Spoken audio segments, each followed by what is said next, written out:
ಬಾ ಸ್ನೇಹಿತರೆ, ಸ್ವಾಗತ ಸುಸ್ವಾಗತ. ಸ್ನೇಹಿತರೆ, ಬೆಳಿಗ್ಗೆ ಆತ್ಮೀಯ ಸುಸ್ವಾಗತ. ಹೇಗಿರುತ್ತೆ ನೋಡಿ ನೈಸರ್ಗಿಕ ಪರಿಸರ, ಗಿಡಗಳ ಮಧ್ಯೆ ತುಂಬಾ ಆನಂದವಾಗಿ ಚಿಕ್ಕದ್ರೆಲ್ಲ ಸುಖವಾಗಿರುತ್ತೆ. ಬಿದ್ದಿ ಹೊರಳಾಡಿದ ಜಾಗ. ದೇವರಮ್ಮನಿಗೆ ಎಲ್ಲ ಹುಲ್ಲು ಬೆಳೆದಿದೆ, ಸಮೀಪವಾಗಿದೆ ಅಂದ್ರೆ ಈ ಜಾಗ ಗಿರಿಗೆ ತುಂಬಾ ಹತ್ತಿರವಾದ ಜಾಗ, ಸಮೀಪವಾಗಿದೆ. ತುಂಬಾ ಸೊಗಸಾಗಿ ಅಂದವಾಗಿ ಚೆನ್ನಾಗಿದೆ. ನ್ಯಾಚುರಲ್ ಇದರಲ್ಲಿ ನೈಸರ್ಗಿಕ ಪರಿಸರ ಏನ್ರಿ, ಎಲ್ಲರೂ ಒಂದಿನ ಸಾಯದೆ ನೋಡಿ. ಗಿರಿ ಇನ್ನೇನ್ ಕೈ ಹಾಕಿದ್ರು ಸಾಯದೆ, ಇಲ್ದೇ ಇದ್ದರು ಸಾಯದೆ, ಹಳ್ಳಿಲಿ ಎಷ್ಟು ಸುಂದರವಾದ ಮನೆಯರು ಸಾಯದೆ, ಸಣ್ಣ ಮನೆಯರು ಸಾಯದೆ. ಕಾಫಿ ಗಿಡಗಳು ಇಂತ ನ್ಯಾಚುರಲ್ ಅಲ್ಲಿ ಬದುಕಬೇಕು ನೋಡಿ. ಗಿರಿ ತಪ್ಪಲಿನ ಜಾಗ ಚೆನ್ನಾಗಿ ಉತ್ತಮವಾಗಿ ಬಂದಿದೆ. ನೈಸರ್ಗಿಕವಾದ ಪರಿಸರ, ಉತ್ತಮವಾದ ಪರಿಸರ. ಯಾಕೆ ರೈತರು ಅವಾಗ ಇಷ್ಟು ವರ್ಷ ಬದುಕ್ತಿದ್ರು ಅಂದ್ರೆ ಇದಕ್ಕೆ. ಯಾಕೆ ಅಂದ್ರೆ ಉತ್ತಮವಾದ ಗಾಳಿ, ಪರಿಸರ ಎಲ್ಲ ತಗೊಳರು. ಗುಂಡಿ ವರ್ಷ ಇದು ಸಿಲ್ವರ್ ಮರ, ನೀರೆಲ್ಲ ಬಂದ್ರೆ ಹೀಗಿರ್ಬೋದು, ಹೋಗ್ಲಿ ಅಂತ. ಆದ್ರೆ ಮಳೆನೇ ಇಲ್ಲ, ಏನ್ ಮಾಡೋದು? ಇದು ಯಾವ ಬೆಲೆ ಬಾಳೋ ವಸ್ತು ನೋಡಿ. ಕಾಫಿ ಗಿಡ, ಹಲ್ವಾಣ ಗಿಡ ಅಂತಾರೆ. ಇದು ಹಲ್ವಾಣ. ಅವೆಲ್ಲ ಚಿಕ್ಕದ್ರಲ್ಲಿ ಆಟ ಆಡಿ ಉಂಡು ತಿಂದು ಇದ್ರೊಳಗೆ ಈಚೊಡ್ದು ನೀರು ಕೆರೆ ಜಾಗ ಇತ್ತು, ಅಂತ ಜಾಗ ಇದು. ಮಳೆ ಬೇರೆ ಕಮ್ಮಿ ಆಗ್ಬಿಟ್ಟು ಗೋಳ ಆಗುತ್ತೆ ಪಾಪ ಎಲ್ಲರಿಗೂ ನೋಡಿ. ಬಾ ಟಮಿ, ಬಾ ಬಾ ವಾಕಿಂಗ್ ಮಾಡಿದ್ರೆ ಏನೋ ಉತ್ತಮವಾದ ಗಾಳಿ ಎಲ್ಲ ಸಿಗುತ್ತೆ.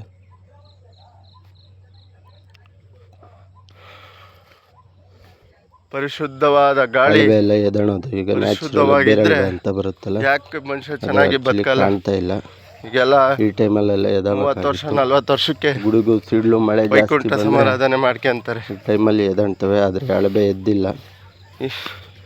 ಸಿಟಿ ಗಾಳಿ, ಸಿಟಿ ಇದು ಬಿದ್ದರೆ ಮನುಷ್ಯ ಬದುಕ್ತಲ್ಲ. ರೈಟ್ ಸೀದಾ ವೈಕುಂಠಕ್ಕೆ. ಹಾಗೆ ಇಂಥ ಪರಿಸರದಲ್ಲಿದ್ದರೆ ಮನುಷ್ಯ ಒಂದು ಉತ್ತಮವಾದ ಬದುಕು ಕಾಣ್ತಾನೆ. ಜೋಳ ಹಾಕಿದ್ದಾರೆ, ಸಪ್ಪೆ ಜೋಳ ಅಂತ. ಜೋಳ ಇದೆ ಹಸಿಗೆ. ಎಷ್ಟು ಸುಂದರವಾಗಿ ಕಾಣುತ್ತೆ. ಉತ್ತಮವಾದ ಗಾಳಿ, ಪರಿಸರ, ನ್ಯಾಚುರಲ್.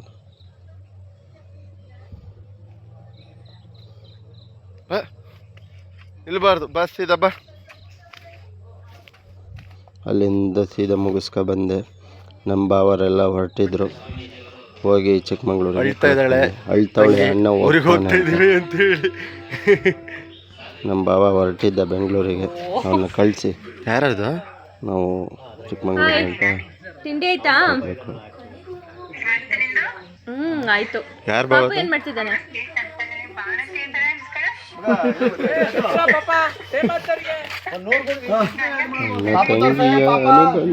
ನೀವು ತಲೆಗೆಲ್ಲ ಬಟ್ಟೆ ಕಟ್ಟೆ ಇಲ್ಲ. ಓಯ್ ಬಾಬಾ,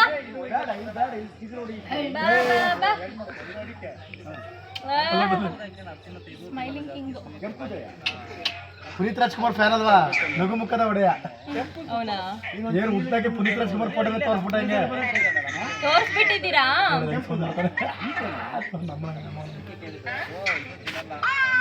ಅಮ್ಮ ಅಂತನಾ? ಅಲ್ಲಿಂದ ಚಿಕ್ಕಮಂಗ್ಳೂರಿಗೆ ಬಂದು TVS ಶೋರೂಮಲ್ಲಿ ಗಾಡಿ ಇಳಿಸಿ ರಿಪೇರಿ ಬಿಟ್ಟು ನಮ್ಮ ಬಾವರು ಬೆಂಗಳೂರು ಕಡೆ ಹೋದರು. ಹೀಗೆ ಗಾಡಿ ವಾಶ್ ಮಾಡಿಸ್ಕೊಂಡು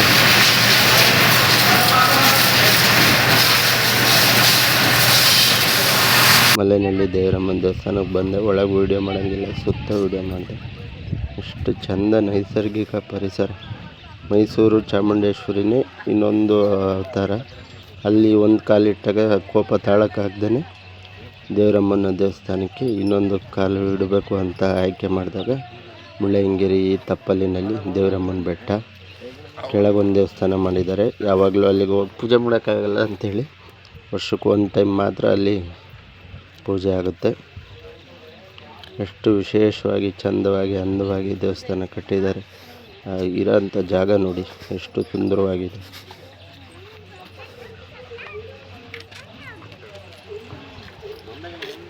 ಮಲ್ಲೇನಹಳ್ಳಿಲಿ ಬರುತ್ತೆ ಈ ದೇವಸ್ಥಾನ. ಮಲ್ಲೇನಹಳ್ಳಿ ಬೆಂಡ್ಗಾಗಿ ಬಂದರೆ ರಸ್ತೆ ಇದೆ, ಅಲ್ಲಿಂದ ಬಂದರೆ ಸ್ವಲ್ಪ ದೂರ ನಡೆದು ಬಂದರೆ ಗಾಡಿ ಎಂಥದ್ರೆಲ್ಲರೂ ಬಂದು ಎಷ್ಟು ಚೆಂದಾಗಿ ಅಚ್ಚುಕಟ್ಟಾಗಿ ಸ್ವಚ್ಛವಾಗಿ ಇಟ್ಟಿದ್ದಾರೆ, ಅದು ಮುಖ್ಯ. ಎಂಥ ಪರಿಸರದಲ್ಲಿ ಎಂಥ ಒಂದು ಸೊಬಗು. ಪರಿಸರ ತಾಯಿ ಮಡಿಲಲ್ಲಿ ದೇವರಮ್ಮನ ನಂದಿ ದೇವರು.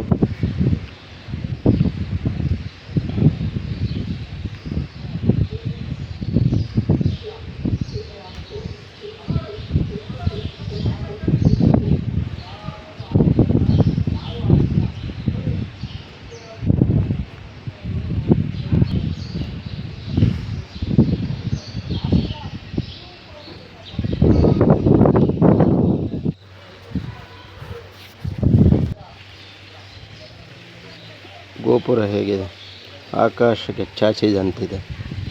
ಆಕಾಶಕ್ಕೆ ಹೋಗ್ತಾ ಇದೆಯೇನೋ ಅನ್ನೋ ರೀತಿ ಉತ್ತಮವಾಗಿ ಸ್ವಚ್ಛವಾಗಿ ಅಷ್ಟು ಕ್ಲೀನಾಗಿ ಚಂದವಾಗಿ ಶುಚಿತ್ವವಾಗಿ ದೇವಸ್ಥಾನದ ಆವರಣ ಇಟ್ಟಿದ್ದಾರೆ.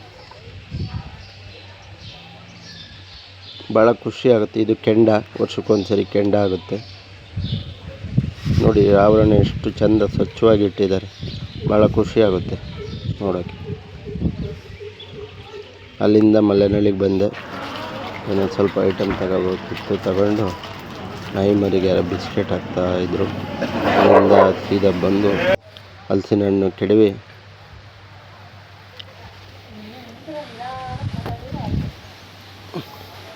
ತೋಟಕ್ಕೆಲ್ಲ ಬಂದು ಒಂದು ರೌಂಡು ಅಡ್ಡಾಡಿ ತುಂಬ ಖುಷಿಯಾಯಿತು. ತುಂಬ ಖುಷಿಯಾಗಿ ನಮ್ಮ ಅವ್ರ ಜೊತೆ ಹಸ ಹೊಡ್ಕೊಬರೋಕ್ಕೆ ಅಂತ ಹೋದೆ. ಎಲ್ಲ ನೋಡಿ ಒಂದೊಂದು ಗಿಡ ಒಣಗಿದ್ದಾವೆ, ಒಂದೊಂದು ಗಿಡ ಇದಾಗಿದ್ದಾವೆ. ಮಾವನವರು ಹಸ ಹುಡುಕ್ತಾಯಿದ್ರು. ಇವತ್ತಿನ ಬ್ಲ್ಯಾಕ್ಸ್ ಇದಾಗಿದೆ ನೋಡಿ. ಕಾಫಿ ಗಿಡ ಒಮ್ಮೊಮ್ಮೆ ಚೆನ್ನಾಗಿ ಬರುತ್ತೆ, ಒಮ್ಮೊಮ್ಮೆ ಹೋಗುತ್ತೆ. ರೈತರ ಕಷ್ಟ ಯಾರೂ ಹೇಳೋಕ್ಕಾಗಲ್ಲ ಯಾವ ಟೈಮಲ್ಲಿ ಹೆಂಗಾಗುತ್ತೆ ಅಂತ. ನೋಡಿ ಇವರೇ ಹಲಸಬಾಳಿನ ಯುವ ರೈತರು ಅಶೋಕ್ ಕುಮಾರ್ ಅವರು. ಇಲ್ಲಿಗೆ ಈ ವಿಡಿಯೋ ಮುಕ್ತಾಯ ಮಾಡ್ತಾ ಇದ್ದೀವಿ. ಏನಾದ್ರು ತಪ್ಪಾಗಿದ್ದರೆ ಪದ ಬಳಕೆಯಲ್ಲಿ ಕ್ಷಮಿಸಿ, ಅರಸಿ ಕಾಪಾಡಿ.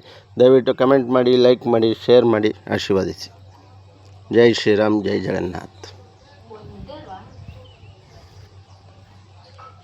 ಇದು ನೋಡಿ, ಇದು ಬೋರ್ ಬಂದಿದೆ ಅಂತಾರೆ. ಬೇರೆಯವರ ಜಮೀನಿಗೆ ದನ ಮೇಯಕ್ಕೆ ಬಿಟ್ಟು ಗಿಡಗಳು ಹಂಗಾಗಿರ್ತವೆ. ವರ್ಷ ವರ್ಷ ಚೇಂಜ್ ಮಾಡಬೇಕು. ಅದ್ರ ಮೇಯಿಸಿದವರಿಗೆ ಹಸು ಮೇಯುತ್ತೆ ಲಾಭ. ಬೇರೆಯವರಿಗೆ ಏನು ಲಾಭ ಅಂದ್ರೆ, ಬೇರೆಯವ್ರ ಮನೆ ಜಮೀನಿಗೆ ಬಿಟ್ಟರೆ ಅವ್ರಿಗೆ ಯಾಕೆ ಲಾಭ ಆಗುತ್ತೆ ಅಂದ್ರೆ ಸಗಣಿ ಎಲ್ಲ ಹಾಕಿದಾಗ ಲಾಭ ಆಗುತ್ತೆ. ಅಲ್ಲಿಗೆ ಅದೇ ಲಾಭ. ಖುಷಿಯಾಗಿರಿ. गाँव कौन सा?